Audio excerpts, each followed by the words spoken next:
বেশ, এবার স্ক্রিন দেখা যাচ্ছে তো?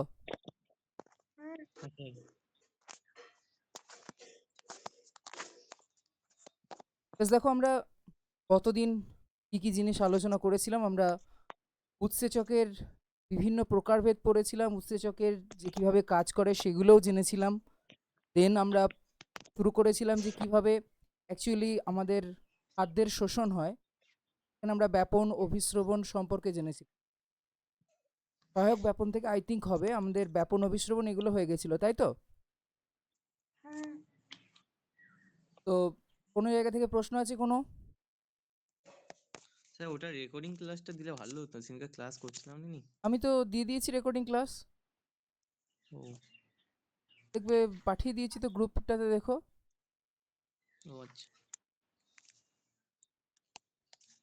আমাদের ফার্স্ট হয়েছিল যে বিভিন্ন রকমের যে দ্রবণ হয়, একটা হচ্ছে হাইপোটনিক, একটা হচ্ছে আইসোটনিক, আর একটা হাইপারটনিক সলিউশন।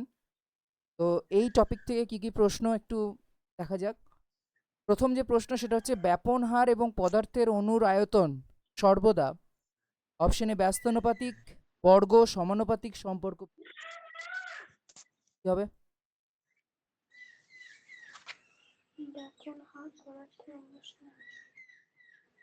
পদার্থের অণুর আয়তন যদি বাড়ে তাহলে ব্যাপন হার কি হবে?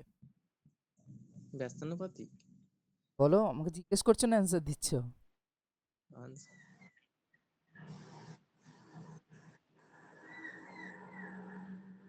পদার্থের ব্যাপন হার, তুই ভাবো না, যদি পদার্থের অণু বড় হয় সে তাড়াতাড়ি ছড়াবে, নাকি পদার্থের অণু ছোট হলে সে তাড়াতাড়ি ছড়াবে? বড় হলে তাড়াতাড়ি। বড় হলে তাড়াতাড়ি ছড়াবে। ধরো একটা মোটা সোটা লোক আর একটা পাতলা লোক, কে দৌড়ে যাবে তাড়াতাড়ি? সরু লোকটা। তাহলে সরু লোকটা কেন দৌড়ে যাচ্ছে? তার কারণ তার আয়তন কি কম।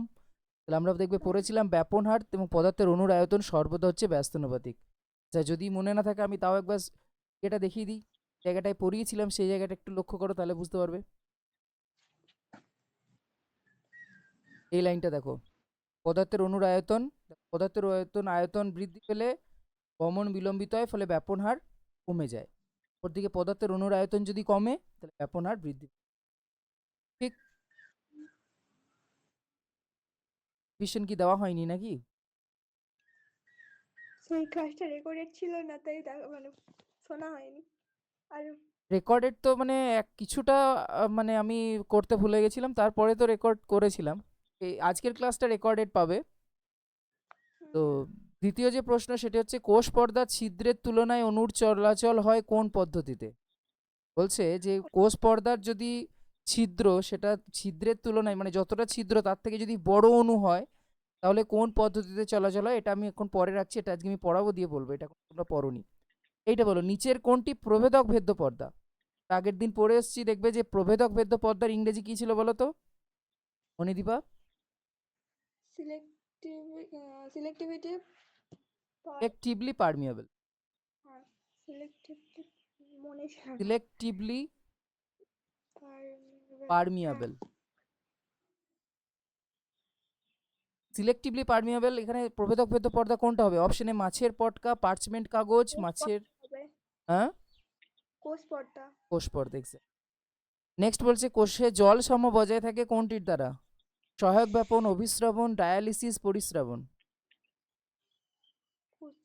এটা তো অভিস্রবণ। অভিস্রবণ, এক্স্যাক্টলি। কোষের জল সাম্য। হ্যাঁ হ্যাঁ, ব্যাপার অভিস্রবণ। অভিস্রবণ, ব্যাপন তো অপশনে নেই। অভিস্রবণ। তারপরে বলছে কোনটির কারণে কোষের আয়তন স্ফীত হয়? কি ঘটলে কোষের আকার বেড়ে যাচ্ছিল? সে দেখবে ছিল একটা দ্রবণের মধ্যে, আমরা যখন কিসমিস রেখে দিচ্ছিলাম, এই হ্যাঁ, কিসমিসটা কিছুক্ষণ পর আমরা দেখতে পাচ্ছিলাম ফুলে যাচ্ছিল। এটা অভিস্রবণ। কোন দ্রবণ? মানে কি ঘটলে? অপশনে অন্ত অভিস্রবণ, বহি অভিস্রবণ, উভয়ই, কোনোটি নয়। অন্তঃবিস্রবণ হবে এটা। অন্ত অভিস্রবণ, বা ইংরেজিতে কি বলেছিলাম? Endo endo osmosis. Endo osmosis. Osmosis মানে অভিস্রবণ, ভিতরে হলে সেটা এন্ডো, যদি বাইরে বেরিয়ে যায় এক্সো। 26-এরটা স্কিপ করছি, এটা পরে আজকে পড়াবো। ব্যাপন, অভিস্রাবণ, সহায়ক ব্যাপন, এদের সাদৃশ্য কোথায়? অপশন এ এরা প্রত্যেকই এটিপি নির্ভর প্রক্রিয়া, অপশন বি এটিপি নিরপেক্ষ প্রক্রিয়া, অপশন সি মন্থর প্রক্রিয়া, অপশন ডি এটিপি নিরপেক্ষ, কারণ এটিপি থেকে সব পড়ে নি মনে হয়। কি মনে হয়? অর্পণ অর্পণ এগুলো তো তখন ছিলে, তুমি বলো। এটা হবে। এটা বলছে এটিপি নির্ভর প্রক্রিয়া, অর্থাৎ ব্যাপন অভিস্রবণ তোমরা পড়েছো, সহায়ক ব্যাপন এখনো পড়াইনি। ব্যাপন অভিস্রবণে কি এটিপি খরচ হয়? না, এটিপি এটিপি খরচ, নিরপেক্ষ। সেই জন্যই এটা হবে অপশন বি ইজ কারেক্ট হবে, এটিপি নিরপেক্ষ প্রক্রিয়া। এরই আর একটা নাম আছে, কি বলে এটাকে, কি পরিবহন বলে? এটাকে বলে নিষ্ক্রিয় পরিবহন। হুম, আর যদি এটিপি খরচ হতো তখন তো বলা হতো সক্রিয় পরিবহন। সক্রিয়। 28-এরটা আজকে পড়াবো, তারপর পারবে, এখন পারবে না। 29-এরটা বলো। অভিস্রবণ হলো অপশন এ পর্দা ব্যতীত জলের প্রবাহ, অপশন বি অর্ধবেদ্য পর্দা থেকে দ্রাবের প্রবাহ, অপশন সি অর্ধ পর্দা ভেদ করে দ্রাবকের প্রবাহ, অপশন ডি কোনোটি নয়। অর্ধবৃত্ত পর্দা থেকে দ্রাব। অভিস্রবণে কি হয়? অভিস্রবণ দ্রবণের তো হবে।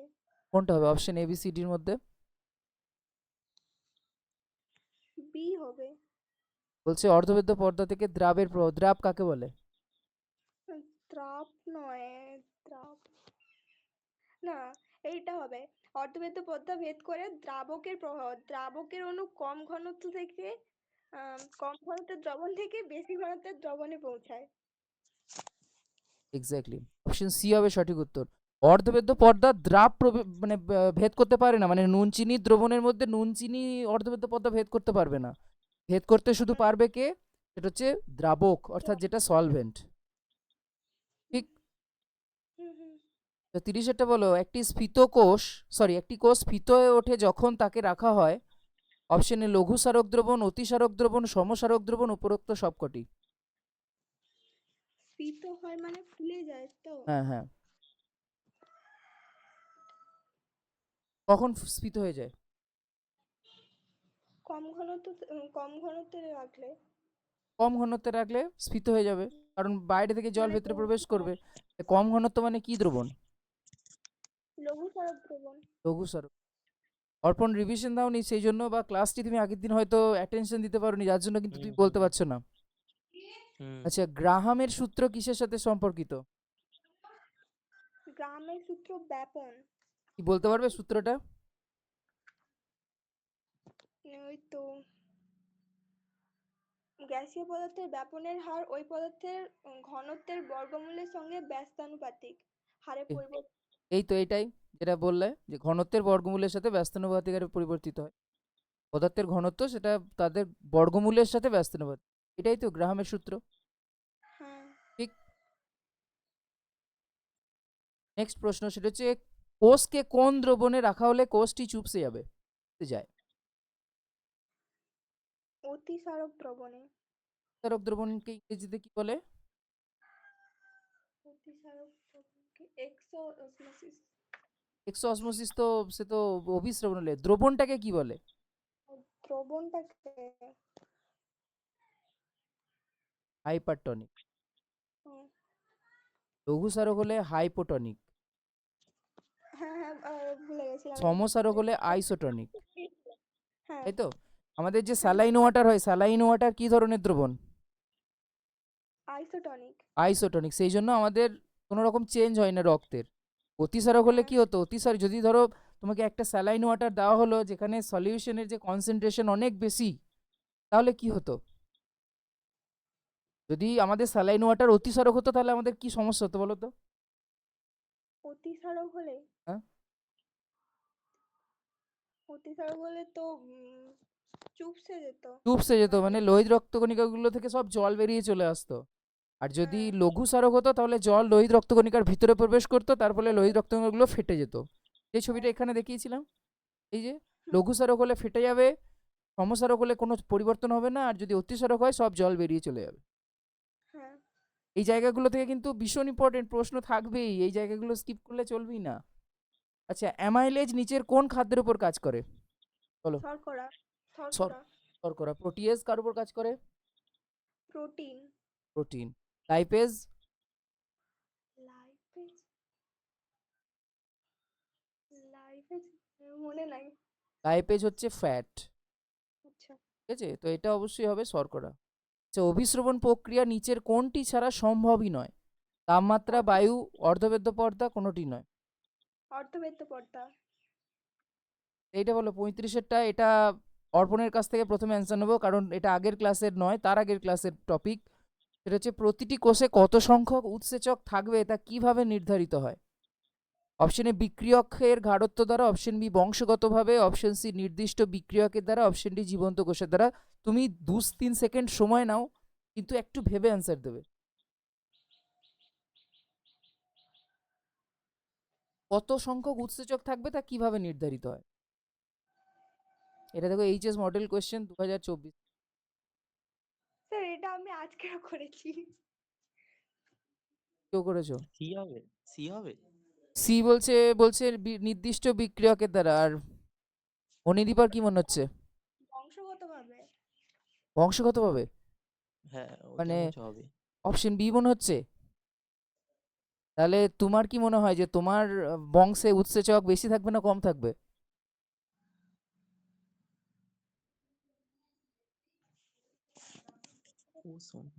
এরকম হলে তো তাহলে মানে কারুর বংশে বেশি উৎসেচক থাকতো, কারুর বংশে কম উৎসেচক থাকতো। এটা তার প্রপার্টি নয় যে কারুর বেশি থাকবে কারুর কম থাকবে।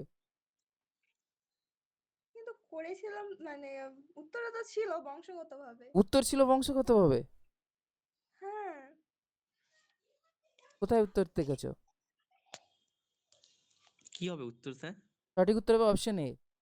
সরি, ও, হ্যাঁ, অপশন অপশন এ, বিক্রিয়কের গাঢ়ত্ব গাঢ়- দ্বারা। উৎসেচক থাকবে তো সাবস্ট্রেট, কিভাবে? সাবস্ট্রেট কতগুলো আছে তার উপর ডিপেন্ড করে উৎসেচক। স্যার আমি ক্যামেরাটা অন করে দেখাবো? কোথায় দেখাবে? এই যে এখানে করে মানে আমি করেছিলাম, করে তারপর উত্তর দেখেছিলাম, এইটাই আছে। আমি দেখাচ্ছি।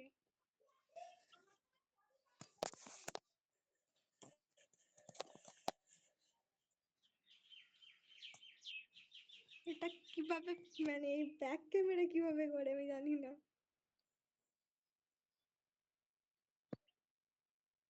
হুম। ঠিক আছে, তুমি পাঠিয়ে দিও। আচ্ছা ঠিক আছে। ওই যে বইয়ের পেছনে থাকে না পশ্চিমবঙ্গ উচ্চ মাধ্যমিক শিক্ষা সংসদ নমুনা প্রশ্নপত্র, তো ওখানে আছে, ওখানে তারপরে লাস্টে উত্তরও দেওয়া আছে, আমি প্রথমে দেখিনি তো ওটা করার পর 4 দাগের কোশ্চেন আছে, 4 অপশন বি আছে, মানে উত্তর বি আছে। উত্তর ভুল আছে তাহলে। বংশগতভাবে কখনো কত সংখ্যক, এটা ইম্পসিবল। এটা যদি হয় তাহলে তো কোনো বংশে উৎসেচক বেশি থাকবে, কোনো বংশে উৎসেচক কম থাকবে। তোমার কমন সেন্স কি বলে? আমরা উৎসেচক কার সাথে বিক্রিয়া করে? সাবস্ট্রেটের সাথে, ঠিক কি না? এবার সাবস্ট্রেট যদি বেশি থাকে তাহলে উৎসেচক কম লাগবে না বেশি লাগবে? সাবস্ট্রেট স্যার এটা তো এখানেও আছে। স্যার আমি বলছি শুনুন, ওই যে বংশগতভাবে নির্ধারিত কোষের উৎসেচক সংখ্যা, যে কোনো কোষে কত সংখ্যক উৎসেচক থাকবে তা বংশগতভাবে নির্ধারিত হয়। কোথায় আছে? এটা তো ওই আপনি যেদিন প্রথম দিন পড়িয়েছিলেন উৎসেচকের চারিত্রিক বৈশিষ্ট্য, এখানে আছে। পাক্কা? হ্যাঁ। ঠিক আছে, আমি দেখবো দিদি। বেশ, চলো ওটা নেক্সট। আমি পড়েছিলাম, পড়ে আমি ওখানে উত্তর করেছি, আমার মনে আছে। দেখবো দিয়ে তোমাকে জানাবো, ঠিক আছে? হ্যাঁ। কোথায় আছে বললে আরেকবার বলো তো? উৎসেচকের চারিত্রিক বৈশিষ্ট্য। চারিত্রিক, কত নম্বর পয়েন্টে? কত নাম্বার? 11, বংশগতভাবে নির্ধারিত কোষের উৎসেচক সংখ্যা।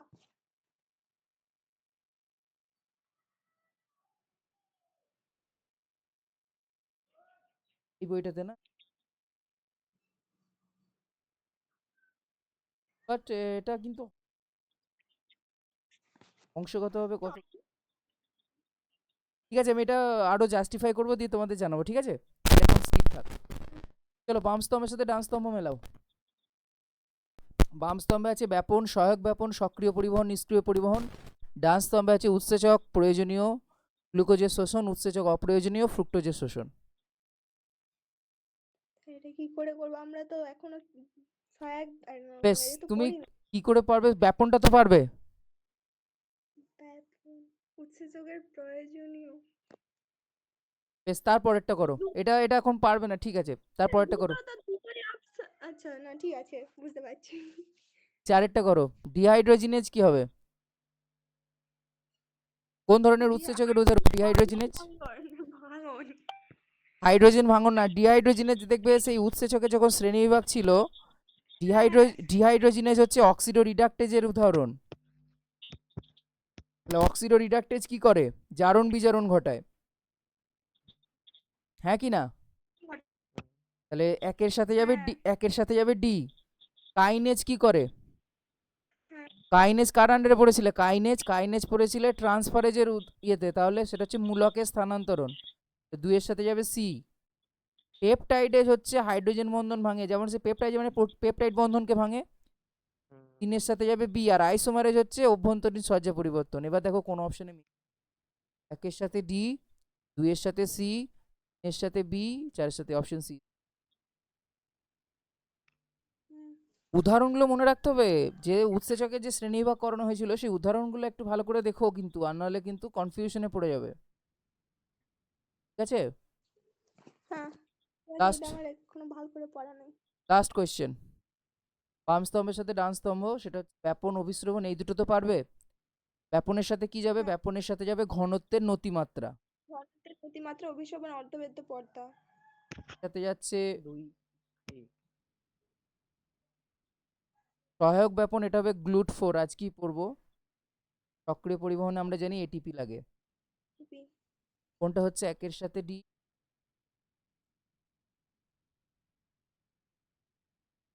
ঠিক আছে? হুম, বেশ, আমি যেটা কনফিউশন ওটা আমি দেখে তারপরে তোমাদের আজকে আমরা যেটা পড়বো সেটা হচ্ছে সহায়ক ব্যাপন। দেখো আমরা ব্যাপনে পড়েছিলাম যে পদার্থের অণু অলওয়েজ কোন ঘনত্ব থেকে কোন ঘনত্বে যাবে? কি বলুন ব্যাপনে পদার্থের অণু কোন ঘনত্ব থেকে কোন ঘনত্বের থেকে কম ঘনত্বে বেশি ঘনত্ব থেকে কম ঘনত্বে যায় ব্যাপনে অলওয়েজ, তাই তো?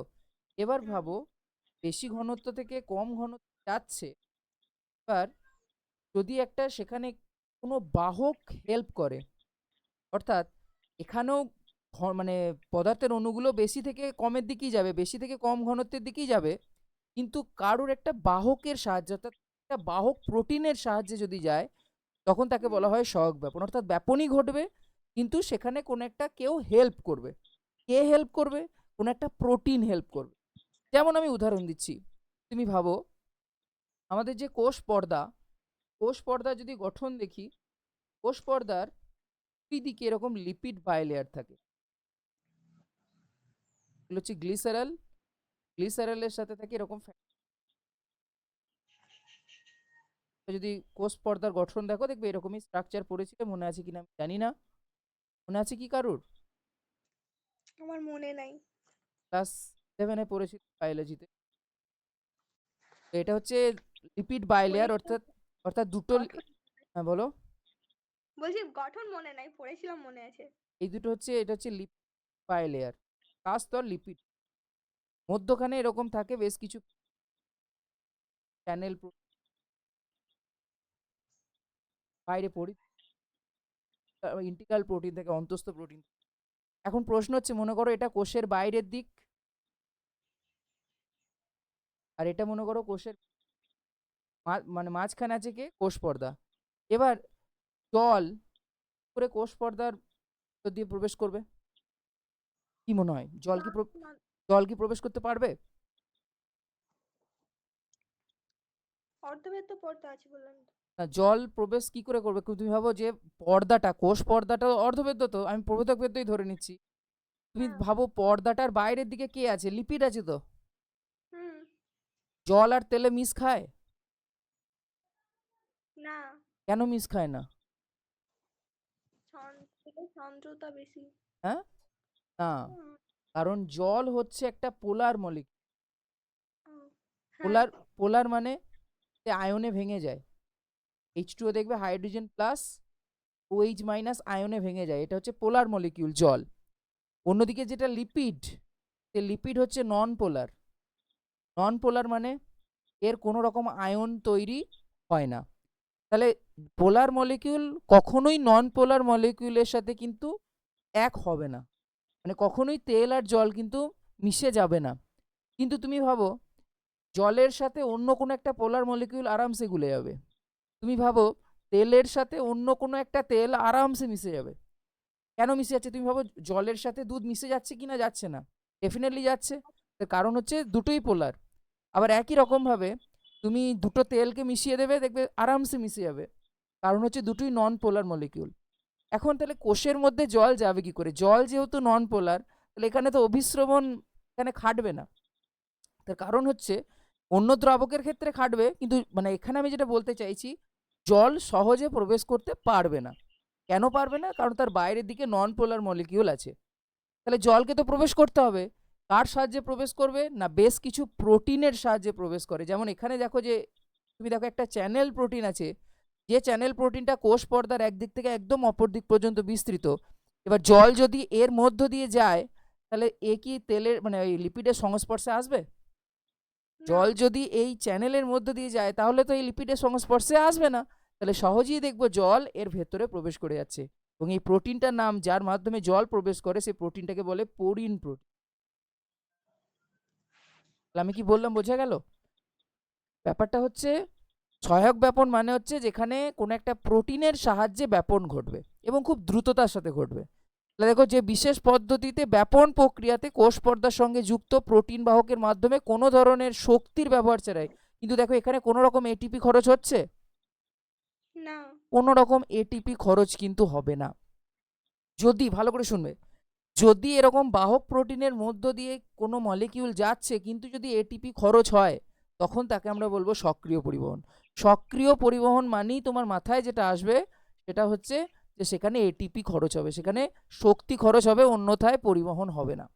অন্যদিকে সহায়ক ব্যাপন, সেখানে প্রোটিন হেল্প করছে ঠিকই, কিন্তু সে কোনো রকম এটিপি খরচ করছে না। মানে যেমন তুমি কোনো একটা প্রজেক্টের কাজ করছো, তোমার দাদা তোমাকে করে দিচ্ছে, সে কি তোমার কাছ থেকে টাকা নেবে? টাকা নেবে না। তাহলে সেটা হচ্ছে সহায়ক ব্যাপন। কিন্তু যদি তোমার দাদা তোমার কাছ থেকে টাকা নিত, তাহলে সেটা কিন্তু আর তখন আমরা তাকে সহায়ক ব্যাপন বলবো না, তখন তাকে আমরা কি বলবো? তখন তাকে আমরা বলবো সক্রিয় পরিবহন। বুঝে গেল? তো সক্রিয় পরিবহন আর সহায়ক ব্যাপনের মধ্যে জাস্ট ডিফারেন্স এক জায়গায়। এক জায়গায় এটিপি খরচ হবে, সহায়ক ব্যাপনে কোনো এটিপি খরচ হবে না। অন্যদিকে সক্রিয় পরিবহন, সেখানে দেখবো এটিপি খরচ হবে। আমি কি বলছি বোঝা যাচ্ছে? হ্যাঁ। তাহলে সহায়ক ব্যাপন কোনো একটা প্রোটিনের সাহায্যে হচ্ছে। কত রকমের প্রোটিন হতে পারে? না, মূলত 3 রকমের প্রোটিন হয়। একটা হচ্ছে ইন্টিগ্রাল প্রোটিন, একটা হচ্ছে চ্যানেল প্রোটিন, আর একটা হচ্ছে ট্রান্সমেমব্রেন প্রোটিন। ইন্টিগ্রাল প্রোটিন মানে হচ্ছে সেই প্রোটিনগুলো আমরা দেখব কোষ পর্দার মধ্যে। লিপিড বাইলেয়ার আমরা দেখতে পেলাম, লিপিড বাইলেয়ারের মধ্যে থাকবে, সে কিন্তু বাইরের দিকে থাকবে না, ইন্টিগ্রাল প্রোটিন। অন্যদিকে চ্যানেল প্রোটিন এবং ট্রান্সমেমব্রেন প্রোটিন আমরা দেখতে পাবো যে একদম কোষ পর্দার একদিক থেকে অন্য দিক পর্যন্ত বিস্তৃত। তো এই সমস্ত প্রোটিনের মাধ্যমে যখন কোনো একটা মলিকিউল বেশি ঘনত্ব থেকে কম ঘনত্বে যাচ্ছে, তাদেরকে আমরা কি বলছি? তাদের ক্ষেত্রে আমরা বলছি সহায়ক ব্যাপন। এবং এই প্রোটিনগুলোকে আমরা বলছি সহায়ক প্রোটিন। 3 রকমের প্রোটিন পাচ্ছি: ইন্টিগ্রাল প্রোটিন, অন্তস্থ প্রোটিন, একটা হচ্ছে চ্যানেল প্রোটিন, আর একটা হচ্ছে ট্রান্সমেমব্রেন প্রোটিন। দেখো এখানে দেখো পোলার অণুর পরিবহনের ক্ষেত্রে আমাদের অবশ্যই সহায়ক প্রোটিন দরকার, তার কারণ সেক্ষেত্রে কোষ পর্দা অভেদ্য। তার কারণ কি, ওই যে বললাম বাইরে তেল আছে, মানে তুমি দেখছো যে তুমি একটা বাড়িতে বেড়াতে গিয়েছো, গিয়ে দেখছো তুমি যার সাথে তোমার যে শত্রু, সে তোমার সেই বাড়ির সামনে দাঁড়িয়ে আছে, তুমি কি সেই বাড়িতে প্রবেশ করতে চাইবে? চাইবে না। কারণ তোমার যে শত্রু, মানে তুমি যাকে ঘৃণা করো বলতে পারো, সে, তাকে যখন তুমি দেখতে পাচ্ছ, সেই মানে বাড়িতে ঢুকবে না। বা সেই বাড়িতে ঢুকবে তাহলে কি করে? না, কেউ যদি তোমাকে হেল্প করে, কেউ যদি, কোনো পরিচিত লোক যদি তোমাকে জোর করে নিয়ে যায় যে চল আমার এখানে পরিচিত আছে, তোকে যেতেই হবে, তখন তুমি যাচ্ছ। একই রকমভাবে কোষ পর্দার মধ্যে যদি কোনো সহায়ক প্রোটিন থাকে, তবেই আমরা দেখব বেশি ঘনত্বে পদার্থের দ্রবণ বা কোনো একটা অণু প্রবেশ। এত অবধি কারোর বুঝতে অসুবিধা আছে? না। তো অসুবিধা নেই তো? তাহলে সহায়ক ব্যাপনে আমরা দেখতে পাচ্ছি এখানে কোনো রকম এটিপি খরচ হচ্ছে না, এবং পদার্থের অণু অলওয়েজ বেশি ঘনত্ব থেকে কোন দিকে যাবে? বেশি ঘনত্ব থেকে কম ঘনত্ব। কমন হচ্ছে। এবং এর উদাহরণ হচ্ছে, একটা উদাহরণ হচ্ছে যেমন গ্লুকোজ পরিবহন। খেয়াল রেখো, পরীক্ষায় যদি প্রশ্ন দেয় যে কোষের মধ্যে গ্লুকোজ পরিবহন কী ধরনের প্রক্রিয়ার উদাহরণ, অবশ্যই কিন্তু সেটা সহায়ক ব্যাপন হবে না। কারণ এখানে পার্টিকুলার কিছু কোষ আছে, সেখানেই শুধু গ্লুকোজ পরিবহনটা সহায়ক ব্যাপার, যেমন মায়োসাইট অর্থাৎ মাংসপেশির কোষ, রক্তকণিকা, মেদ কোষ। তো জেনারেলি অন্যান্য কোষের ক্ষেত্রে দেখবো গ্লুকোজ প্রবেশ করে কিন্তু সক্রিয় পরিবহন পদ্ধতি, ঠিক আছে? এমনি যদি উল্লেখ থাকে যে মায়োসাইট, এরিথ্রোসাইট বা মেদকলার কোষে গ্লুকোজ পরিবহন কিভাবে হয়, সেক্ষেত্রে উত্তর হবে কিন্তু সহায়ক ব্যাপন। কিন্তু যদি কিছু উল্লেখ না থাকে যে গ্লুকোজ পরিবহন বা গ্লুকোজ সোডিয়াম পরিবহন কি ধরনের পাম্পের মাধ্যমে হয় বা কি ধরনের পরিবহন, সেটা সক্রিয়। 2 নম্বর হচ্ছে ইউরিয়া পরিবহন, এটা হচ্ছে একটা তোমার সহায়ক ব্যাপনের উদাহরণ। এছাড়া বেশ কিছু আয়ন আছে যারা যারা ট্রান্সমেমব্রেন প্রোটিনের মাধ্যমে যায়, অর্থাৎ একবারে এই দিক থেকে ওই দিকে ট্রান্সমেমব্রেন প্রোটিন থাকে, যেমন সোডিয়াম, পটাশিয়াম। এখানে দেখো 3টে জিনিস ভালো করে তোমাকে এবার লক্ষ্য করতে হবে। সেটা হচ্ছে এই সহায়ক ব্যাপনের ক্ষেত্রে আমরা দেখতে পাই যে 3টে ঘটনা ঘটতে পারে। তাহলে সহায়ক ব্যাপন অলওয়েজ বেশি থেকে কম ঘনত্বে কিন্তু ঘটবে। এবার 3টে জিনিস ঘটতে পারে সহায়ক ব্যাপনের। একটা হচ্ছে বেশি থেকে কম ঘনত্বে যখন কোনো একটা পদার্থের অণু প্রবেশ করছে, সেই সময় যদি উল্টো দিক থেকে কোনো পদার্থের অণু বাইরে বেরিয়ে না যায়, তখন তাকে আমরা বলছি ইউনিপোড। ভালো করে শুনবে, ইউনিপোড মানে সেক্ষেত্রে পদার্থের অণু বেশি ঘনত্ব থেকে কম ঘনত্বে হয় ভেতরে ঢুকছে, নাহলে বাইরে বেরোচ্ছে, জাস্ট একটা দিকেই কিন্তু হবে, অর্থাৎ এক মুখে কিন্তু পরিবহন হবে। কার সাহায্যে হচ্ছে? কোনো প্রোটিনের সাহায্যে হচ্ছে, তাই তাকে আমরা বলছি সহায়ক ব্যাপন। কি বললাম, বোঝাতে পারলাম? ইউনিপোড মানে কোনো একটা প্রোটিনের মাধ্যমে যখন বেশি ঘনত্ব থেকে কম ঘনত্বে পরিবহন হচ্ছে, পরিবহনটা যখন একমুখী হচ্ছে। যেমন এই দিকে দেখো পদার্থের অণুর ঘনত্ব কি বেশি, এই দিকে দেখো ঘনত্ব কম, এবং এই যে প্রোটিনটা দেখতে পাচ্ছ, এই প্রোটিনের সাহায্যে বেশি থেকে কমের দিকে আসছে, যেহেতু একদিকে শুধু পরিবহন করছে, তাই তাকে আমরা বলছি ঠিক আছে? আবার যখন দুই বিপরীত দিকে হচ্ছে, একটা মলিকিউল দেখছি বেশি ঘনত্ব থেকে কম ঘনত্বে প্রবেশ করছে, আর একটা মলিকিউল, অন্য মলিকিউল দেখছি এইদিকে বেশি ঘনত্ব, সে উল্টো দিকে যাচ্ছে, তখন তাকে আমরা বলছি অ্যান্টিপোড। মানে কীরকম, একটা বাস এলো, সেই বাসে সবাই চেপে পড়লো এবং সবাই গন্তব্যস্থানে চলে গেল, সেটা হচ্ছে ইউনিপোড। একটা বাস এলো, কিছুজন উঠলো, কিছুজন নামলো, দিয়ে চলে গেল, সেটা হচ্ছে অ্যান্টিপোড। আর সিমপোড মানে আমরা দেখতে পাবো সেখানে দুই ধরনের আলাদা আলাদা মলিকিউল তারা একসাথে হয় প্রবেশ করবে, না হলে একসাথে তারা বেরিয়ে যাবে। কিন্তু দেখো দুটো ভিন্ন পদার্থের মলিকিউল তারা হয় একসাথে প্রবেশ করছে, নয় একসাথে বেরিয়ে যাচ্ছে। যেহেতু দুটো ভিন্ন পদার্থের পরিবহন হচ্ছে, সেই জন্য তাকে বলে সিমপোড। তাহলে ইউনিপোড মানে শুধু এক ধরনের মলিকিউল হয় প্রবেশ করবে, না হলে বেরিয়ে যাবে, বেশি ঘনত্ব থেকে অলওয়েজ কম ঘনত্ব। অ্যান্টিপোড মানে সেখানে দুই ধরনের পদার্থের মলিকিউলের পরিবহন হবে, একটা বেরিয়ে যাবে, একটা ভেতরে ঢুকবে, দুটো বিপরীত দিকে, তাকে আমরা বলছি অ্যান্টিপোড। আর সিমপোড মানে দুই ধরনের মলিকিউল থাকবে সেখানে, সেখানে শুধু এক ধরনের মলিকিউল না, দু ধরনের মলিকিউল থাকছে, তারা হয় উভয় ভেতরে ঢুকবে, নাহলে উভয়ই বাইরে বেরিয়ে যাবে, তখন তাকে আমরা বলছি। তাহলে ইউনিপোড, অ্যান্টিপোড, সিমপোড সম্পর্কে কোনো ডাউট থাকলে আমাকে এবার বলো। তাহলে ইউনিপোড মানে একমুখী হবে। দেখো এবার ডেফিনেশনে যাচ্ছি, তাহলে আরো বুঝে যাবে। ইউনিপোড মানে হচ্ছে কোনো পদার্থের অণু বাহকের মাধ্যমে একমুখীভাবে পরিবাহী। ইউনিপোড হলো শুধু হয় ভেতরে প্রবেশ করছে, না হলে বেরিয়ে এটা যাচ্ছে। কি বেশি থেকে কম দিকে আসবে ইউনিপোড? যে কোনো জায়গাতে তুমি দেখো অলওয়েজ বেশি থেকে কম দিকে হচ্ছে, সহায়ক ব্যাপন মানেই তো তাই। অ্যান্টিপোডেও দেখো, অ্যান্টিপোডে দেখো এইদিকে দেখো যে সবুজ রঙের যে মলিকিউলটা আছে, এর ঘনত্ব বেশি আছে, সে কম ঘনত্বের দিকে এসছে। অন্যদিকে এর দেখো ভেতরের দিকে এর ঘনত্ব বেশি আছে, সেই জন্য এ বাইরে বেরিয়ে গেছে। অ্যান্টিপোডেও অলওয়েজ ঘনত্ব, কোনো একটা পদার্থের মলিকিউল অলওয়েজ বেশি ঘনত্ব থেকে কম ঘনত্বে যাবে, সেই জন্যই তো আমরা তাকে বলছি সহায়ক ব্যাপন। কারণ যদি কম ঘনত্ব থেকে বেশি ঘনত্ব হয়ে যায়, সেটা তো অবিশ্রমণের পর্যায়ে চলে যাবে, তাই না? সহায়ক ব্যাপন মানেই সেটা অলওয়েজ বেশি ঘনত্ব থেকে কম ঘনত্ব। এবার যদি একমুখী হয় সেটা ইউনিপোড, যদি বিপরীতমুখী হয় তখন তাকে আমরা বলছি অ্যান্টিপোড। আর যদি একমুখী হচ্ছে কিন্তু দুটো ভিন্ন পদার্থের হচ্ছে, অণুর পরিবহনটা দুটো ভিন্ন পদার্থের হচ্ছে, তখন তাকে আমরা বলছি সিমপোড। অর্থাৎ একটা ধনাত্মক আর একটা ঋণাত্মক মলিকুল। মানে তুমি ভাবো, আমি একটা উদাহরণ দিচ্ছি তাহলে একটু ভালো করে বুঝবে। মনে করো সোডিয়াম আয়ন বাইরে থেকে ভিতরে প্রবেশ করছে, এটা হচ্ছে ইউনিপোড। মনে করো সোডিয়াম আয়ন বাইরে থেকে ভেতরে প্রবেশ করছে, একই সাথে পটাশিয়াম বেরিয়ে যাচ্ছে, এটা হচ্ছে অ্যান্টিপোড। অন্যদিকে মনে করো সোডিয়াম আয়ন এবং ক্লোরিন আয়ন দুটোই দেখো আলাদা চার্জ, একটা সোডিয়াম প্লাস চার্জ আর একটা ক্লোরিন হচ্ছে মাইনাস চার্জ, তারা উভয়ই একসাথে প্রবেশ করছে বা একসাথে বেরিয়ে যাচ্ছে, তখন সেটাকে আমরা বলছি। বোঝা গেছে? হ্যাঁ। তাহলে ইউনিপোর্ট, অ্যান্টিপোর্ট, সিমপোর্ট এই জিনিস বোঝা গেল। সহায়ক ব্যাপনের ক্ষেত্রেও 3টে ভাগ হয়, ইউনিপোর্ট, অ্যান্টিপোর্ট, সিমপোর্ট। সক্রিয় পরিবহনেরও ভাগ হয়, ইউনিপোর্ট, অ্যান্টিপোর্ট, সিমপোর্ট। সহায়ক ব্যাপন আর সক্রিয় পরিবহনের মধ্যে শুধু ডিফারেন্স কি বলেছি, ইউনিপোর্ট, অ্যান্টিপোর্ট, সিমপোর্টে যদি এটিপি খরচ হয় তখন সেটাকে আমরা কার আন্ডারে পড়বো, তখন সেটা আমরা পড়বো সক্রিয় পরিবহনে, ঠিক কি না? সক্রিয় পরিবহন, ভালো করে একটা কথা মনে রেখে দেবে, সেটা হচ্ছে শুধুমাত্র সক্রিয় পরিবহনে এটিপি খরচ হচ্ছে।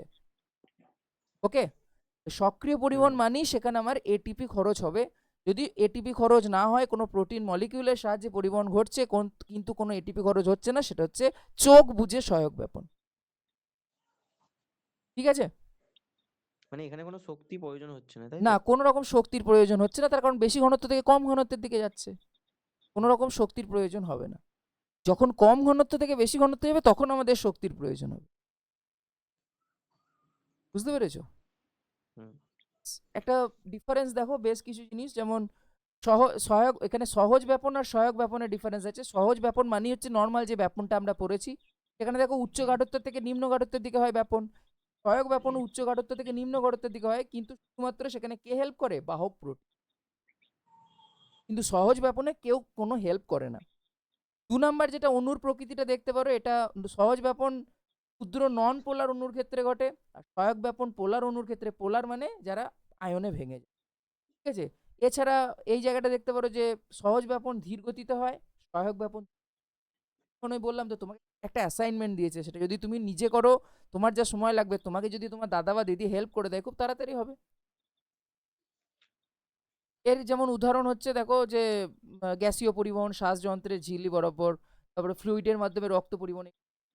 অন্যদিকে সহায়ক ব্যাপনের ক্ষেত্রে আমরা গ্লুকোজ, গ্যালাক্টোজ এগুলো শর্করা অণুর সাথে সোডিয়ামের পরিবহন, তারপরে বাইকার্বনেটের বিপরীত পরিবহন, এগুলো একটু জাস্ট দেখে রেখো। মেন জিনিস হচ্ছে কনসেপ্টটা কিন্তু খেয়াল রাখতে হবে যে সহায়ক ব্যাপন এবং সহজ ব্যাপনের মধ্যে বেসিক ডিফারেন্সটা কোথায়, সেটা তো এখানে দেখো, এখানে দেখো বাইরের দিকে দেখো ঘনত্ব কি আছে, বাইরের দিকে ঘনত্ব কি আছে, এই যে 3টে মলিক কণা দেখতে পাচ্ছ, আর ভেতরের দিকে দেখো ভেতরে ঘনত্ব কি আছে, কম আছে না বেশি আছে? বেশি। ঘনত্ব বেশি। বেশি আছে। এখানে ঘনত্ব দেখো কম আছে, ঘনত্ব কম থাকার সত্ত্বেও পদার্থের অণু কোন দিক থেকে কোন দিকে এসছে, কম থেকে বেশিতে। বেশি। তাহলে কম থেকে বেশিতে যখন এসছে, তাহলে আমাকে এনার্জি লাগবে কি না, এনার্জি লাগবে। হুম। সেই জন্য দেখো হ্যাঁ।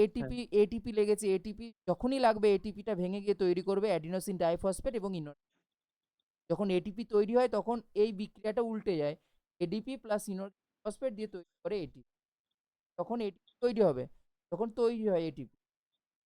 আর যখন এটিপি লাগে অর্থাৎ এটিপি ভেঙে যায়, তখন দেখবো এটিপি তৈরি করছে এডিপি প্লাস তাহলে আমরা দেখতে পাচ্ছি, মানে ওই যেরকম আমি বলেছিলাম উদাহরণটা, যে দুটো পুকুর আছে, একটা পুকুরে কম জল আছে আর একটা পুকুরে বেশি জল আছে। তুমি চাইছো এই কম জলওয়ালা পুকুরটা থেকে বেশি জলওয়ালা পুকুরে সেই জলটাকে নিয়ে যেতে, তাহলে তোমাকে অবশ্যই পাম্পের ব্যবস্থা করতে, আর তেল কিন্তু খরচ হবে। কারণ শুধু শুধু ওই বেশি জল থেকে কম জল তুমি যদি ড্রেন করে দিতে তাহলে চলে আসতো, কিন্তু তোমাকে কম হুম। পুকুরের জল থেকে বেশি পুকুরে নিয়ে গেলে তোমাকে কিন্তু এনার্জি দিতেই হবে। এবং এখানে কোষের ক্ষেত্রে সেই এনার্জিটা কি রূপে, এটিপি। অর্থাৎ বাহক প্রোটিনের মাধ্যমে কোনো পরিবহন যদি হয় এবং যদি এটিপি লাগে, তখন সেটাকে আমরা বলবো সক্রিয় পরিবহন। এই ব্যাপারটা হচ্ছে কিরকম, যে তোমাকে তোমার দাদা হেল্প করছে, কিন্তু পরিবর্তে বলছে যে আমি তোকে অ্যাসাইনমেন্ট করে দেবো, পরিবর্তে আমাকে এই খাইয়ে দিবি, তার মানে সেটা কিন্তু আর তখন সহায়ক হচ্ছে না, তখন সেটা সক্রিয় প্রক্রিয়া হয়ে যাচ্ছে, তোমাকে ইনভেস্ট করতে হচ্ছে। ঠিক আছে? তো এখানেও তাই, হুম। যে দেখো এখানে পদার্থের অণু আমরা দেখতে পাবো যে এখানে কম ঘনত্ব রয়েছে, তাও দেখবো বেশি ঘনত্বের দিকে পদার্থের অণু আছে, অবশ্যই সেটা হচ্ছে এক ধরনের সক্রিয় পরিবহন। এবার এখানে একটা ডিফারেন্সিয়েট আছে সক্রিয় পরিবহন আর নিষ্ক্রিয় পরিবহনের মধ্যে ডিফারেন্স। সক্রিয় পরিবহনে আমরা দেখতে পাচ্ছি এটিপির প্রয়োজন হচ্ছে, ছাড়া সক্রিয় পরিবহন হবে না। অন্যদিকে নিষ্ক্রিয় পরিবহন আমরা দেখতে পাচ্ছি কোন রকম এটিপি লাগছে না, তার কারণ সেটা গ্রেডিয়েন্টের অভিমুখে। আমাকে কে বলবে গ্রেডিয়েন্ট বলতে কি বোঝায়, গ্রেডিয়েন্ট বলতে কি বোঝায়? গ্রেডিয়েন্ট। আগের দিন বলেছিলাম কিন্তু গ্রেডিয়েন্টের বাংলা ছিল নতিমাত্রা, তুমিই তো আমাকে জিজ্ঞাসা করেছিলে। আচ্ছা, পার্থক্য। পার্থক্য, মানে এখানে তুমি ওই যে বললাম যে যদি বেশি একটা বস্তুতে আছে আর একটা বস্তুতে কম আছে, মানে কিরকম বলো তো, যে তোমার কাছে 10টা চকলেট আছে, তোমার ভাইয়ের কাছে কোনো চকলেট নেই, তুমি তোমার ভাইকে আরামসে দিয়ে দেবে যে ভাই নে। মনে করো একটাই চকলেট আছে, সেটা তোমার ভাইয়ের কাছে আছে, এবার তোমাকে কিন্তু মারপিট করতে, আর নাহলে তুমি পাবে। তাহলে যখন গ্রেডিয়েন্টের অর্থাৎ নতিমাত্রা অনুসারে হবে তখন বেশি থেকে কমের দিকে যাবে, তার ফলে কোনো শক্তির প্রয়োজন হচ্ছে না। কিন্তু যখনই কম থেকে বেশি মাত্রায় আসবে তখনই তোমাকে বিপরীত দিকে যেতে হচ্ছে, মানে তোমার কাছে কম আছে তাই তোমাকে নিতে হবে বেশি। এই জন্য আমরা দেখব সেখানে কিন্তু শক্তির প্রয়োজন হচ্ছে, এবং সেই পরিবহনটাকে আমরা কি বলছি? সক্রিয়। সক্রিয় এবং এই পরিবহন। সক্রিয় পরিবহন পদ্ধতিতে আমরা দেখতে পাবো কোষের মধ্যে যে গ্লুকোজ প্রবেশ করছে, তুমি ভাবো রক্তের মাধ্যমে গ্লুকোজ গিয়ে হাজির হচ্ছে কোথায়? কোষের বাইরে। এবার কোষের ভেতরে যখন প্রবেশ করবে তখন কিন্তু এই এটিপি খরচের মাধ্যমে কোষের ভেতরে প্রবেশ করবে। কেন বলো তো কোষের ভেতরে প্রবেশ করবে? কারণ হচ্ছে কোষ একটা যে কোষের মধ্যে, সেই কোষের মধ্যেও তো গ্লুকোজ আছে, ঠিক আছে? এবার রক্তের মাধ্যমে গ্লুকোজ গেছে, তার এখানে কিন্তু ঘনত্ব কম, কোষের মধ্যে ঘনত্ব বেশি। এতৎ সত্ত্বেও কিন্তু কোষ চাইবে কি গ্লুকোজটাকে কোষের মধ্যে প্রবেশ করাতে, কারণ কোষ শক্তি উৎপাদন করবে, শক্তি উৎপাদন হবে কোথায়? কোষের মধ্যে। সেই জন্য বাইরে কম ঘনত্ব থাকলেও কিন্তু গ্লুকোজকে প্রবেশ করাবে কোথায়? কোষের মধ্যে। মানে যেমন আর কি কিরকম ব্যাপার, যে তোমার কাছে টাকা আছে, কিন্তু তুমি যখনই দেখছো যে কারোর কাছ থেকে টাকা হাতানো যাবে, তুমি টাকাটা তার কাছ থেকে কিন্তু নিয়ে নেবে, তোমার কাছে যতই থাকুক না কেন। তার কারণ এটা হচ্ছে একটা সক্রিয় পরিবহন, ঠিক আছে? Hmm, exception is always there, but আমি নর্মাল ঘটনা বলছি আর কি। অণুর চলাচল আমরা সক্রিয় পরিবহনে দেখতে পাচ্ছি কম ঘনত্ব থেকে বেশি ঘনত্বে, অন্যদিকে নিষ্ক্রিয় পরিবহন আমরা দেখতে পাচ্ছি বেশি বেশি থেকে ঘনত্ব কম। থেকে কম ঘনত্ব। পরিবাহিত পদার্থ কোনগুলো সক্রিয় পরিবহনে? যেমন বিভিন্ন আয়ন, বৃহৎ প্রোটিন অণু, শর্করা কমপ্লেক্স প্রভৃতি। নিষ্ক্রিয় পরিবহনে আমরা দেখতে পাবো যেগুলো অ্যাকচুয়ালি নন পোলার, যেমন লিপিড, শর্করা, এছাড়া CO2, O2, জল এইভাবে পরিবাহিত হয়। দেখো, সহজ ব্যাপন, সহায়ক ব্যাপন, অভিস্রবণ, এই তিনটে একত্রে কি বলে? নিষ্ক্রিয় পরিবহন কারণ এই তিনটেতেই কোনো রকম এটিপি খরচ হয় না। হয় না। অন্যদিকে সক্রিয় পরিবহনে আমরা দেখব এটিপি খরচ হচ্ছে। এবং এই সক্রিয় পরিবহন ঘটে এমন একটা কিছু, আমাদের কোষ পর্দার মধ্যে কিছু পাম্প থাকে। পাম্প মানে তারা কোষ পর্দার ভিতরে এবং বাইরের দিকে প্রবেশটাকে নিয়ন্ত্রণ করে। যেমন একটা হচ্ছে sodium potassium pump. Sodium potassium pump কি করে? কোষের মধ্যে সোডিয়ামকে বাইরে থেকে ভেতরে প্রবেশ করায়, পটাশিয়ামকে বাইরে বের করে দেয়, এবং তার মাধ্যমে সে কোষের মধ্যে গ্লুকোজকে প্রবেশ করায়। অর্থাৎ এই সোডিয়াম পটাশিয়াম পাম্পের নাম যখনই তুমি শুনবে, সেটা কিন্তু তোমার মাথায় ক্লিক করবে যে সেটা সক্রিয় পরিবহন ঘটায়, ঠিক আছে? অন্যদিকে যখন, মানে এটা তাহলে কোথায় আছে? যখন রক্ত থেকে কোষের মাধ্যমে, জায়গাটা ভালো করে বোঝো কিন্তু, সক্রিয় পরিবহন কখন হয় না যখন রক্ত থেকে কলাকোষের মধ্যে খাবারটা প্রবেশ করছে। আর যখন ক্ষুদ্রান্ত থেকে, খাবারটা আসে কোথায়? রক্তে আসে। তো তুমি ভাবো হুম, ক্ষুদ্রান্তে খাদ্য পরিপাক হয়ে গেছে, তারপরে তো রক্তে আসে। এই সক্রিয় হ্যাঁ, পরিবহন হয় যখন রক্ত থেকে খাবারটা যায় কোথায়? কলাকোষে। ভালো করছে। আর যখন ক্ষুদ্রান্ত থেকে রক্তে আসে তখনও তো তুমি ভাবো পরিবহন হচ্ছে, তো তখনও তো ওই ক্ষুদ্রান্তের প্রাচীর ভেদ করে রক্তের মধ্যে আসতে হচ্ছে। সেই সময় একটা হ্যাঁ, প্রোটিন হেল্প করে, যেটাকে বলে গ্লুট, GULT, গ্লুকোজ ট্রান্সফারেজ, ঠিক আছে? এই গ্লুট যে প্রোটিন, সেই গ্লুট প্রোটিনটা কিন্তু নিষ্ক্রিয় পরিবহন তথা সহায়ক ব্যাপনে হেল্প করে। অর্থাৎ যখন ক্ষুদ্রান্ত থেকে রক্তে খাবার আসছে তখন ঘটছে সহায়ক ব্যাপন, অন্যদিকে যখন রক্ত থেকে কলাকোষে যাচ্ছে তখন কিন্তু হচ্ছে কি, তখন হচ্ছে সক্রিয়। মানে ঠিক কীরকম, তুমি তোমার ভাইয়ের অ্যাসাইনমেন্ট করে দিচ্ছ, সেই জন্য কোনো টাকা নিচ্ছ না, সেটা সহায়ক ব্যাপন। কিন্তু তুমি তোমার পাশের বাড়ির ভাইয়ের যখনই কোনো অ্যাসাইনমেন্ট করে দিচ্ছ, তুমি একটা পেমেন্ট নিচ্ছ, সেটা হচ্ছে সক্রিয়। বুঝতে পারলাম? হুম, এবার লাস্ট যেটা, সেটা হচ্ছে সক্রিয় পরিবহনকে আমরা দুই ভাগে ভাগ করি।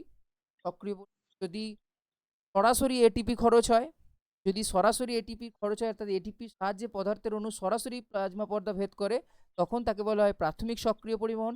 অর্থাৎ সরাসরি সঙ্গে সঙ্গে দেখবো এটিপি খরচ হচ্ছে, তার ফলে কোষের মধ্যে কোনো পদার্থের অণু প্রবেশ করে যাচ্ছে, তখন তাকে আমরা বলছি প্রাথমিক সক্রিয় পরিবহন।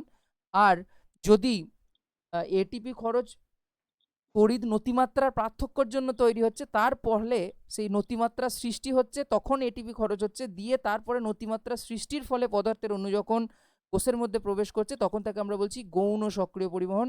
আশা করছি গৌণ সক্রিয় পরিবহনটা মাথার মধ্যে কিছু ঢুকলো না, তাই তো? না। বেশ। প্রাথমিক সক্রিয় পরিবহনটা বুঝেছো?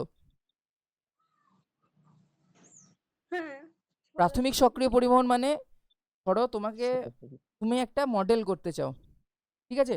এবার মনে করো আমি মডেল করতে পারি, তুমি আমাকে বললে যে আমাকে মডেলটা করে দিন, তার জন্য আপনাকে আমি এই বকশিস দেবো।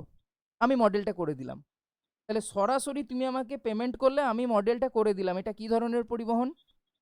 প্রাথমিক সক্রিয় পরিবহন। কারণ এখানে সরাসরি এটিপি তথা ওখানে পেমেন্ট ইকুয়ালস টু, মনে করো এটিপি একটা এনার্জি, তো সেই এটিপিটা সরাসরি খরচ হচ্ছে।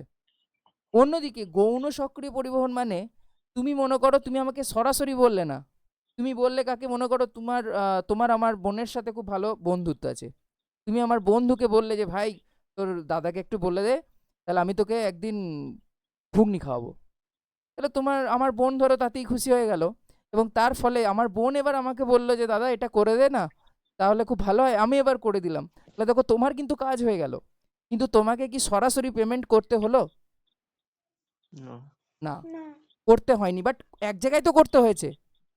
কোন জায়গায় করতে হয়েছে? তোমাকে ওকে তো ঘুগনি খাওয়াতে হয়েছে। একই রকম ভাবে এখানে সরাসরি এটিপি খরচ হচ্ছে না, এটিপিটা খরচ হচ্ছে কোথায়? এই নতিমাত্রা তথা গ্রেডিয়েন্ট, ওই পার্থক্যটা সৃষ্টি করতে এটিপি খরচ হচ্ছে, কিন্তু এই পদার্থের পরিবহনে কোনো এটিপি খরচ হচ্ছে না। অর্থাৎ সরাসরি এটিপির খরচ হচ্ছে না, সেখানে ওই গ্রেডিয়েন্ট, ওই পার্থক্যটা সৃষ্টির জন্য এটিপি খরচ হচ্ছে। কিন্তু পার্থক্যটা একবার সৃষ্টি হয়ে গেলে সহজেই আমরা দেখতে পাচ্ছি পদার্থের মলিকিউল বেশি, মানে কম ঘনত্ব থেকে বেশি ঘনত্বে চলে যাচ্ছে, সেখানে কোনো এটিপি লাগছে না। কিন্তু এই তড়িৎ নতিমাত্রার পার্থক্য সৃষ্টির জন্য এটিপি খরচ হচ্ছে, তখন তাকে আমরা বলছি গৌণ সক্রিয় পরিবহন। যেমন আমরা উদাহরণ হিসেবে পাবো সোডিয়াম গ্লুকোজ পাম্প। অন্যদিকে সোডিয়াম পটাশিয়াম পাম্প কিন্তু হচ্ছে আমাদের সক্রিয় পরিবহন। সোডিয়াম পটাশিয়াম পাম্প হচ্ছে সক্রিয় পরিবহন, আর সোডিয়াম গ্লুকোজ পাম্প হচ্ছে কিন্তু গৌণ সক্রিয় পরিবহন। দুটোই সক্রিয় পরিবহন, বাট একটা প্রাথমিক সক্রিয় পরিবহন আর একটা গৌণ সক্রিয় পরিবহন। বুঝতে পারলাম? হুম। যখন সরাসরি এটিপি খরচ হবে কোনো পরিবহনের ক্ষেত্রে, এটা হচ্ছে প্রাথমিক সক্রিয় পরিবহন। যখন সরাসরি এটিপি খরচ না হয়ে আগে গ্রেডিয়েন্ট অর্থাৎ নতিমাত্রা সৃষ্টির জন্য এটিপি খরচ হচ্ছে, তারপরে আর কোনো এটিপি খরচ হচ্ছে না, তখন তাকে আমরা বলছি আমার গৌণ সক্রিয় পরিবহন। ঠিক আছে? হুম। তাহলে আমাদের এটা প্রথম চ্যাপ্টার, এই প্রথম চ্যাপ্টারটা কমপ্লিট হয়ে, এবার আশা করি এখান, হ্যাঁ বলো। বলছি এখান থেকে টেস্ট নেবেন?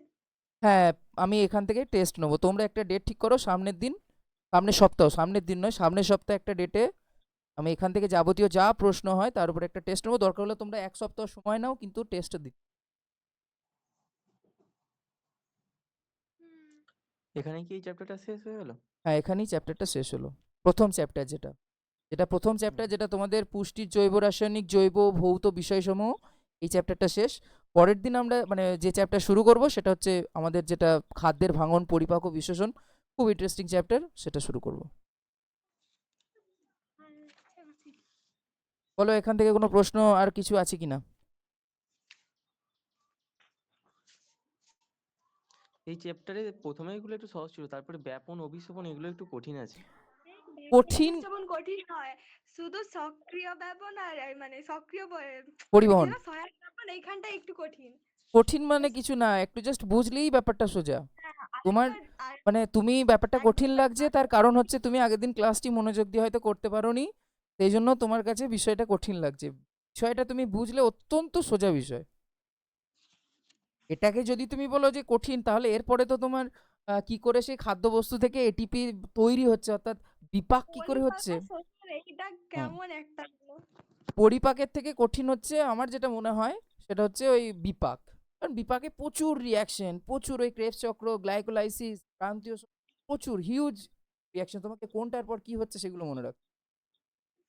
এবং এইটাই শুধু মানে বিপাক থেকেই ছেলেমেয়েরা একটু কোশ্চেন ভুল করে, আদারওয়াইজ এই চ্যাপ্টার থেকে তো প্রশ্ন ভুল করার মতো কোনো জায়গাই নেই, তার কারণ আহ, জায়গাগুলো খুবই সোজা, খুব একটা কঠিন কিছু। হুম। ঠিক আছে, বেশ, আমি তোমাদের কিছু প্রশ্ন জিজ্ঞেস করছি, দেখি বলতে পারো কিনা। বেশ, যে কোশ্চেন বাদ দিলাম পারবে না এবার।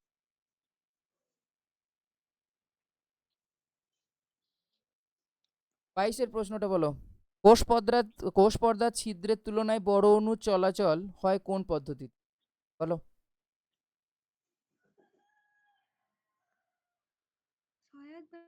সহায়ক ব্যাপন। কারণ আমরা দেখলাম যে একটা বড় মোটা চ্যানেল প্রোটিন আছে, তাহলে চ্যানেল প্রোটিনের মাধ্যমেই তো হয়ে যাবে, তাই না? সহায়ক ব্যাপন। তাহলে সহায়ক ব্যাপন।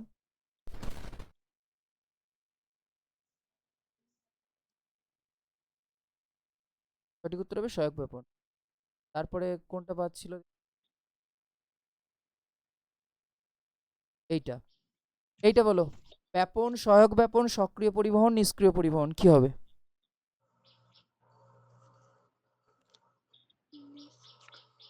ব্যাপন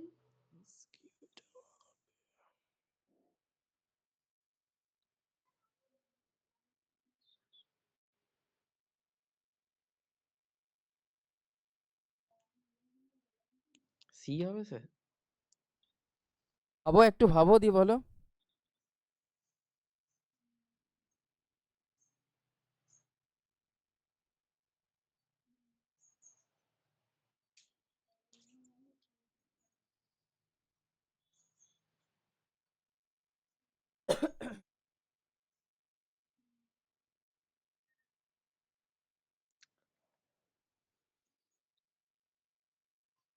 এ হবে তো।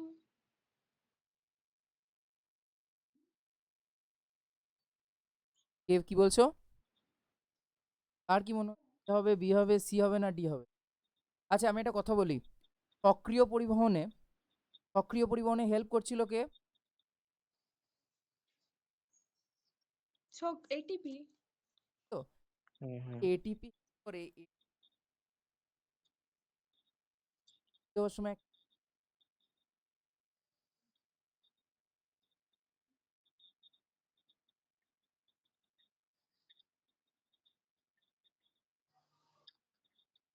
সত্ত্বেও দেখো কম ঘন এটিপি লাগে। এখানে এটিপি লাগার সময়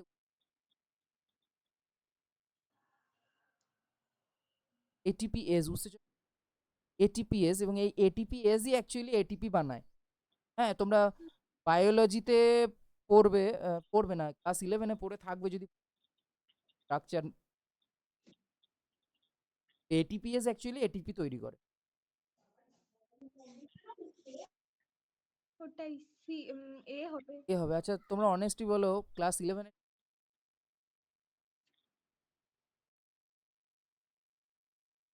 পড়তে থিওরি পড়তে হবে বলে পড়েছিলে না? মনোযোগ দিয়ে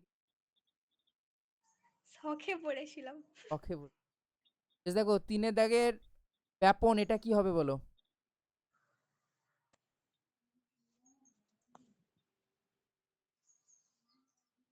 ব্যাপন। ব্যাপন গ্লুকোজের শোষণ। ব্যাপন গ্লুকোজের শোষণ কখন হচ্ছে? যখন ওই পরিপাক নালীতে, অর্থাৎ ক্ষুদ্রান্ত থেকে আমার রক্তে আসছে। সহায়ক হ্যাঁ। ব্যাপন, সহায়ক ব্যাপন অলরেডি আমরা পেয়ে যাচ্ছি, সেই জন্য আমরা সহায়ক ব্যাপনটা ফ্রুক্টোজের শোষণ। সক্রিয় পরিবহন, সক্রিয় পরিবহনে আমরা দেখব উৎসেচক প্রয়োজনীয়, নিষ্ক্রিয় পরিবহনে উৎসেচক অপ্রয়োজনীয়। Option A. হ্যাঁ, সক্রিয় পরিবহনে, সক্রিয় পরিবহনে যে উৎসেচকটা লাগছে, সেই উৎসেচকটার নাম কি বললাম? এটিপি। এপিএস। এটিপি। আর কিছু বাদ ছিল কি? বাদ ছিল না, তাহলে আমি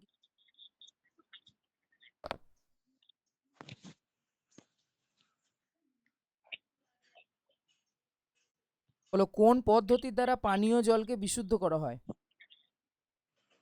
কোন পদ্ধতি দ্বারা? অভিস্রবণ। মানে স্পেসিফিক অ্যান্সার দাও। কি অভিস্রবণ? বিপরীত অভিস্রবণ। এখানে দেখো সমুদ্রের জল থেকে পানি, হ্যাঁ? হ্যাঁ। কোষান্তর অভিস্রবণ, বিপরীত অভিস্রবণ, এগুলো বুঝতে পেরেছিলে তো? হ্যাঁ। কোষান্তর অভিস্রবণ মানে যখন কোষে কোষে অভিস্রবণ হচ্ছে, দুটো পাশাপাশি অবস্থিত কোষ, ঠিক আছে। আর বিপরীত অভিস্রবণ মানে সেখানে আমরা দেখবো কোন একটা যন্ত্রের সাহায্যে আমরা কৃত্রিমভাবে চাপ সৃষ্টি করে কম কম ঘনত্ব থেকে বেশি ঘনত্ব, এটাকে আমরা বলছি বিপরীত অভিস্রবণ। নেক্সট প্রশ্ন যে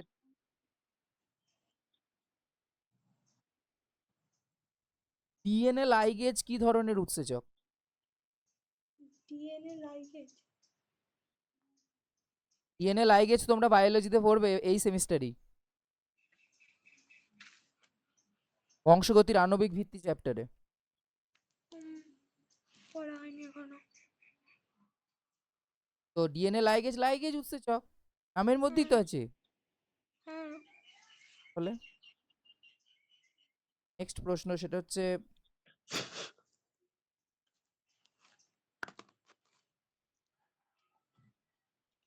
কোন কোষে কত সংখ্যক উৎসেচক হয় এটা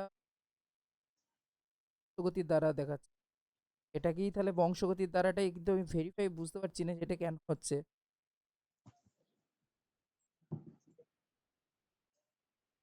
মানে সেরকম হলে বংশগতির ধারাটাই বই যেহেতু দিচ্ছে। ওটা আমি মানে প্রথমে পড়েছিলাম, তারপর ওখানে মানে ঠিক করেছি, তার জন্যই বললাম। কিন্তু আমি এই ধরো আমার কাছে একটা ছায়া প্রকাশনীর বই আছে, ছায়া প্রকাশনীর বইটাতে কিন্তু উত্তর দিচ্ছে বংশগতির দ্বারা, আবার উত্তর দিচ্ছে অপশন এ। তাহলে তো আর বসে বসে প্র্যাকটিক্যাল করার সময় নেই না, বা আমরা প্র্যাকটিক্যাল করতে পারবো না যে নতুন। এই জন্যই বইয়ের হেল্প নিই, যারা বিজ্ঞানীরা যেগুলো অলরেডি আবিষ্কার করেছেন সেইগুলো পড়ি। তো দুটো বইয়ে যদি দুটো জিনিস থাকে, এবার সমস্যা হয়ে যায় টিচারের, কে সে কার দিকে যাবে? আমাকে তো তাহলে গুগলকে জিজ্ঞাসা করতে হবে। হ্যাঁ গুগল। গুগলকে জিজ্ঞাসা করবো, গুগলেও যে হাজারটা বাবা, গুগলে তো আরো কনফিউজ করে দেবে, এক একটা এক এক রকম অ্যান্সার দেবে। তাহলে আমাকে তাহলে আরো অথেন্টিক বই দেখতে হবে। তাহলে স্যার নতুন থিসিস বানান, এই আর কি। তারপর এইটা নিয়ে বুঝলে বায়োলজিতে এরকম একটা হয়েছিল ক্লাস 10-এই। সেটা হচ্ছে ছিল যে উটের লোহিত রক্তকণিকা, তোমরা দেখবে পড়েছিলে উটের অভিযোজন ছিল। এই উটের লোহিত রক্তকণিকা নিউক্লিয়াস বিহীন এক বই আছে, আর এক বই আছে না যে উটের নিউক্লিয়াস বিহীন নয়, নিউক্লিয়াস যুক্ত হয়। এবার আমাকে স্টুডেন্ট বলছে স্যার আপনি ভুল বলছেন, এটা নিউক্লিয়াস যুক্ত হয়। আর আমি পড়িয়েছি যে না উটের নিউক্লিয়াস নিউক্লিয়াস বিহীন হয়। যে আমাকে বলছে স্যার বইয়ে আমি আছে দেখাবো। আমি বলছি ঠিক আছে বই এনো। সত্যিই তাই বই এনেছে, দেখছি বইয়ে সত্যিই লেখা আছে নিউক্লিয়াস যুক্ত। আমি এবার হায়ার স্টাডিজ বইগুলো ফলো করছি, হায়ার স্টাডিজ বইয়ে লেখা আছে নিউক্লিয়াস বিহীন। এ তো মহা মুশকিল। আমি তাহলে ওদের কি বলবো যে নিউক্লিয়াস যুক্ত বললে তো ওরা মানবে না, বলবে স্যার বইয়ে তো লেখা আছে নিউক্লিয়াস যুক্ত, আর এদিকে হায়ার ক্লাসে বইয়ে লেখা আছে নিউক্লিয়াস বিহীন। আমি এবার এটা নিয়ে একটু ঘাটাঘাটি করলাম, দিয়ে দেখলাম যে অ্যাকচুয়ালি নিউক্লিয়াস বিহীনই হয়। তবে ওদের মধ্যে নিউক্লিয়াসের মধ্যে যে মানে কোষের মধ্যে যে দানাদার কিছু অংশ থাকে সেইগুলোকে অনেক সময় নিউক্লিয়াসের মতো দেখতে লাগে। তাহলে তুমি ভাবো যারা নিউক্লিয়াস যুক্ত, যে অথরগুলো নিউক্লিয়াস যুক্ত লিখে দিচ্ছে, তারা তাহলে ঠিকঠাকভাবে ভেরিফাই করছে না ব্যাপারটা, এবং তার ফলেই কিন্তু এই কনফিউশনটা হয়ে যাচ্ছে, বুঝতে পারছো? এবং তার ফলে কি হয়ে যাচ্ছে, মানে এটা বিরাট মানে দ্বিধা সৃষ্টি হয়ে যাচ্ছে। তুমি ভাবো না তুমি কার কথা বিশ্বাস করো? আমি তোমাকে বলছি এইটা উত্তর হবে, তুমি বইয়ে দেখতে পাচ্ছ আর একটা উত্তর আছে। তো তোমার তো মনে হবে যে না আমি বইটা কি প্রেফার করবো, স্যার ভুল বলতেও পারেন, কারণ মানে স্যার মানুষ, এটা মনে হতে বইটা পারে। হ্যাঁ বায়োলজিতে কিন্তু অনেক ভুল আছে, হ্যাঁ বইয়ে অনেক। ভুল থাকে, তো বইয়ে ভুল আছে। তোমরা যদি ক্লাস 11-এর ওই বায়োলজির বইয়ের কথা বলছি, তোমরা দেখবে হ্যাঁ অনেক পড়েছিলে ভুল আছে। উদ্ভিদের অঙ্গ সংস্থানিক ওই চ্যাপ্টারটাতে, ওই যে পুষ্পবিন্যাস দেখছি সাঁতরাতে ঠিক আছে, ছায়া প্রকাশনীতে ভুল আছে। আমি একবার ছায়া প্রকাশনীতে মেলও করেছিলাম যে এই তথ্যটা ভুল আছে, কিন্তু না ওনারা দেখছি যে পরে যখন আপডেট করেছে সেই সেম জিনিসই আছে। তাহলে তুমি আমাকে বলো যে এইগুলো তো খুব প্যাথেটিক হয়ে যায় না, মানে স্টুডেন্টদের সাথে ডিল করাটা। তো ওরা ওরা তো ভাববে যে না স্যার তাহলে ভুল পড়াচ্ছে। আর যদি না কোনো আমরা সাঁতরার বই পড়ি, কিন্তু সাঁতরার বইতে মানে ভুল বলতে কিছু কিছু ভুল আছে, বানান টানান এগুলো ভুল আছে, নাহলে এইরকম কোনো এই তথ্য ভুল থাকলে, এই তুমি এখানেই বলছি তো, এই যে তোমার এই আজকের যে প্রশ্নটা এলো বংশ, এটা আমি সাঁতরাতে ওই যে পারুল প্রকাশনীতে ওইটা আছে বংশগতি দ্বারা। এখানে আমি তোমাদের আজকেই ছবি তুলে পাঠাবো, সেটা ছায়া প্রকাশনীতে আছে বিক্রিয়কের ঘন। কোনটা নেবে বা আমি কোনটা নেবো? আমাকে যদি বলো যে স্যার কোনটা সঠিক, আমি কি বলবো তোমাকে? আমি কি বলবো তোমাকে? খুব চাপ হয়ে যাবে বলা, তাই না? আমাকে তাহলে হায়ার ক্লাসেস বই থেকে আরো ভেরিফাই করতে হবে, সময় লাগবে। আমি তোমাদের জানাবো অবশ্যই, আমি একটু ভেরিফাই করি। তো সেখানে বংশগতি হবে নিয়ে হবে, সেটা হতেই পারে, বংশগতি হতে পারে, বা সেটা এটা জানাবো তোমাদের, ঠিক আছে? তো এই হচ্ছে ওভারঅল ব্যাপার। করে নিই সেটা হচ্ছে কোন শর্করার পরিপাক প্রয়োজন হয় না, বলো কোন শর্করার পরিপাক প্রয়োজন হয় না? একক শর্করা, দ্বিশর্করা, যৌগ শর্করা, সবকটি? একক শর্করা হবে। একক শর্করা। তারপর হচ্ছে কোন প্রকার পরিবহনে কোনো বাহক প্রোটিন প্রয়োজন হয় না? অপশন এ সক্রিয় পরিবহন, সহায়ক পরিবহন, সাধারণ ব্যাপন, সোডিয়াম পটাশিয়াম পাম্প। বলুন কি বললেন? কোন প্রকার পরিবহনে কোনো বাহক প্রোটিন প্রয়োজন হয় না? অপশন এ সক্রিয় পরিবহন, অপশন বি সহায়ক পরিবহন, অপশন সি সাধারণ ব্যাপন, option D sodium potassium pump.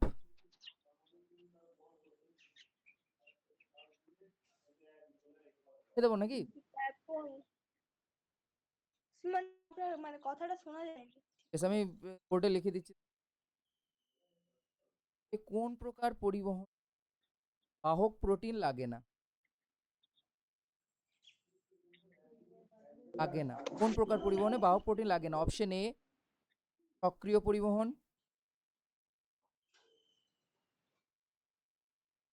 Option B সহায়ক পরিবহন, option C sodium potassium pump, সাধারণ। এবার বলো, সাধারণ ব্যাপন। এবার বলো কি হবে? সাধারণ ব্যাপন। সাধারণ ব্যাপন। অর্পণের কি মনে হচ্ছে, কাকে ভোট দেবে? কি জানি, জানি মানে বাহক সাধারণ প্রোটিন, ব্যাপার।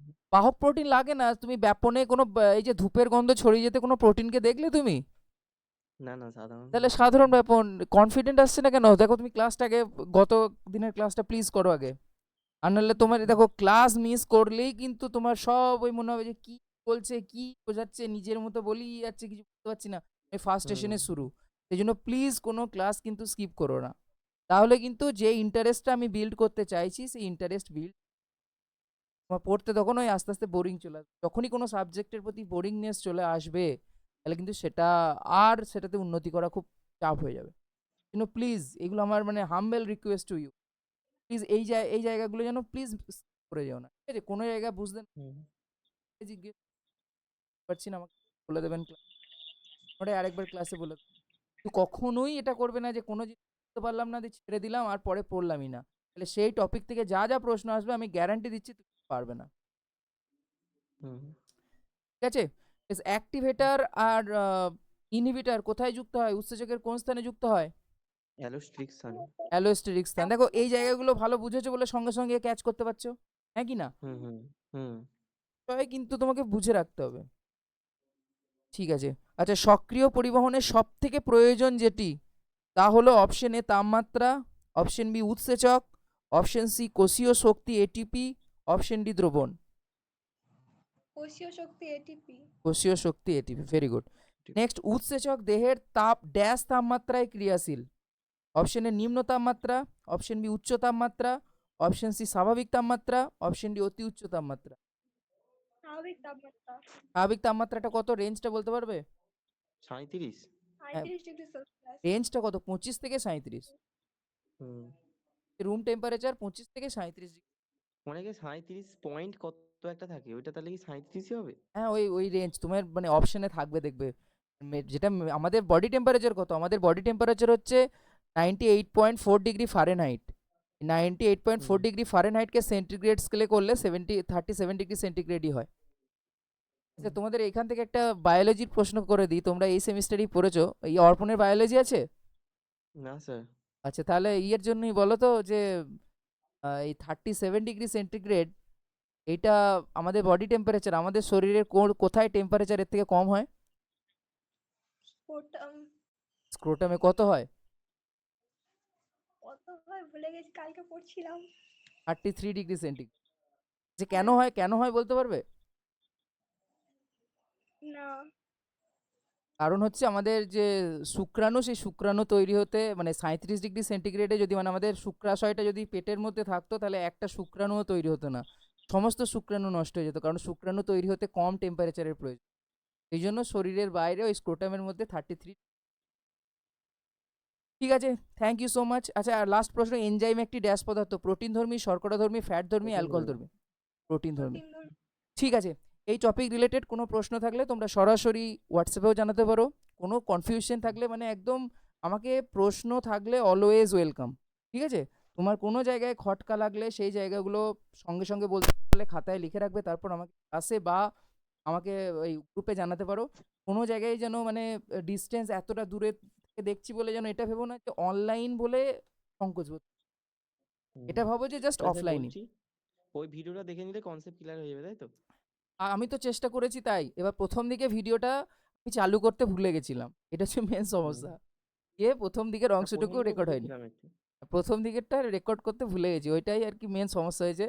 তো যাই হোক, ঠিক হুম, আছে, কোনো জায়গায় বুঝতে অসুবিধা হলে আমাকে বলবে না, আমি ক্লাসে আরেকবার বলে দেবো। ঠিক আছে, আচ্ছা। ঠিক আছে, হুম, আজকে তাহলে এখানেই স্টপ করছি। পরের দিন হুম, আবার হুম। কালকেই তো ক্লাস আছে নাকি? হ্যাঁ স্যার। হ্যাঁ। কালকে সকাল 6:30 থেকে আছে। ঠিক আচ্ছা, আছে, নতুন চ্যাপ্টার তাই তো?